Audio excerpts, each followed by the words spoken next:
the verse effect. It's the verse effect. It's the verse effect. I write the lyrics to change the game. Nothing's ever gonna be the same. It's the verse effect. It's just the verse effect. It's the verse effect. It's the verse effect. It's the verse effect. I write the lyrics to change the game. Nothing's ever gonna be the same. Welcome back, everybody, to The Verse Effect. I'm Camille, here as always with Roderick. Now, before Atlanta was a brand, before the South was running anything, there was just the parking lot, the music, and people making a way out of no way. Players Ball isn't about flexing. It's about surviving the year and deciding that survival deserves a celebration. OutKast showed up talking about joy, community, and Black Southern life like it already mattered, because it did. A reminder, we'll be quoting and discussing explicit lyrics in their original context. Listener discretion is advised. All right, so today, we're breaking down how one song turned a local moment into a cultural statement. Let's get into it. Absolutely, Roderick. I mean, people forget how audacious that song was when it dropped. Those first lines, all the players, all the hustlers, I'm talking about a black man heaven here, that is an act of celebration, right in the face of, well, pretty much every stereotype Atlanta had to fight against in the early 90s. There's nothing apologetic, nothing remote or abstract. Heaven is right there, in that parking lot with the music blasting. It's real. It's present. It isn't the afterlife. It's Saturday night. Yeah, and I think about this a lot. How rare it was back then to hear somebody claim joy, not as something future or mythical, but right where you stood. Especially for the South. Hip-hop's axis was just spinning around New York, LA. Meanwhile, OutKast steps up and says, "Our street is sacred. Our joy matters." There's no filter. It's like, we don't need validation. This is it. We're the main stage. It's radical affirmation, exactly. And you know, OutKast wore that observer-participant role so comfortably. They're not outside looking in. They're genuinely embedded. And that anthropology, that sense that you can celebrate your people, your city, your whole way of living without permission, that became their thing across every album. It's almost, what's the word, defiant. Like they're rewriting the myth on their terms from the jump. Not saying let us in, just we're here already. Right, and in an episode where we've talked about how authenticity underpins hip-hop, shout out to our Biggie episode, this is OutKast's own kind of authentic, rooted in their everyday Atlanta. They made it bright, alive, and worth mythologizing without softening it for anybody else. That's how you kick off an album and, honestly, a legacy. That brings us to Big Boy's opening bars.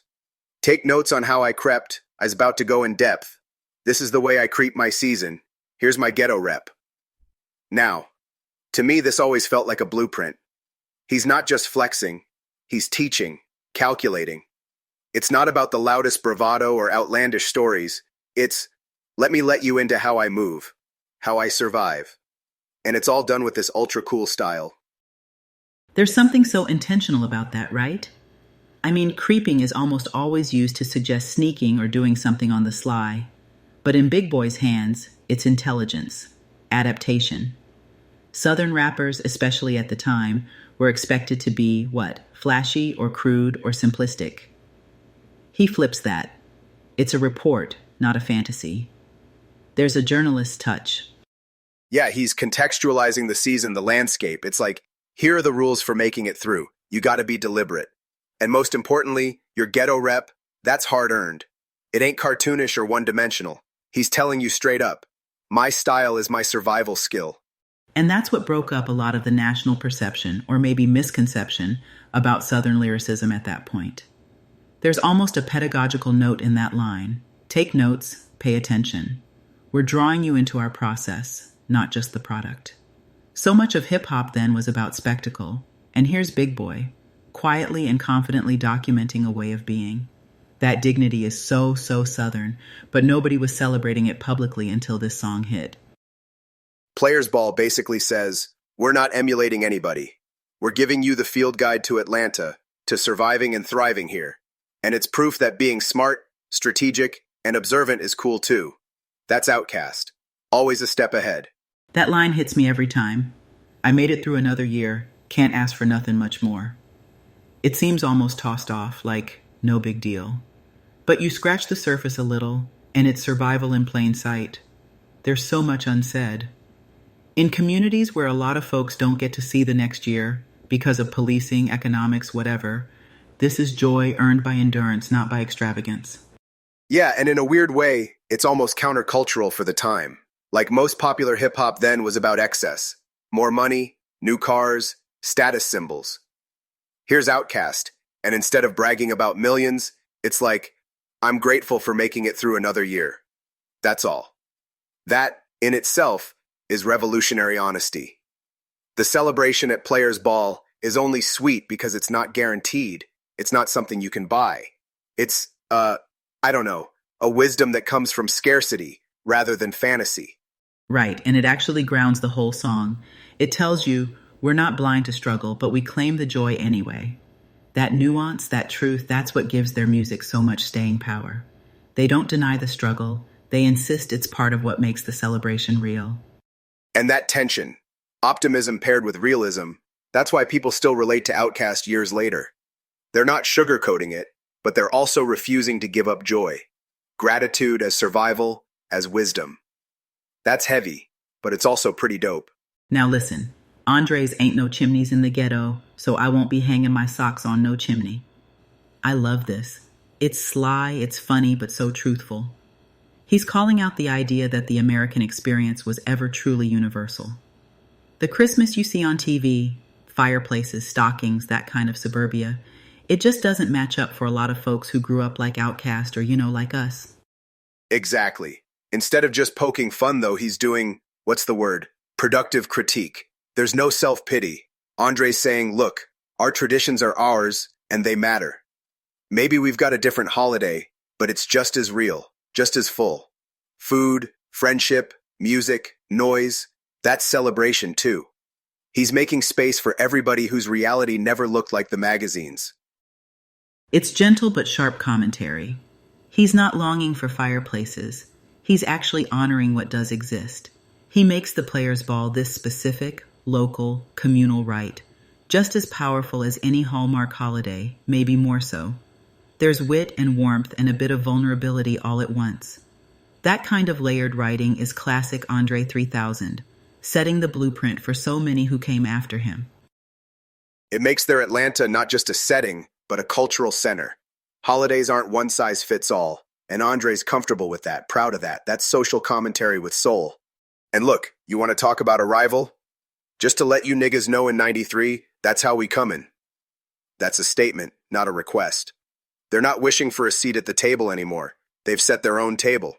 It's history, but it's also prophecy for the whole region. Southern rap starts here, making space for itself, not chasing after trends from the coasts.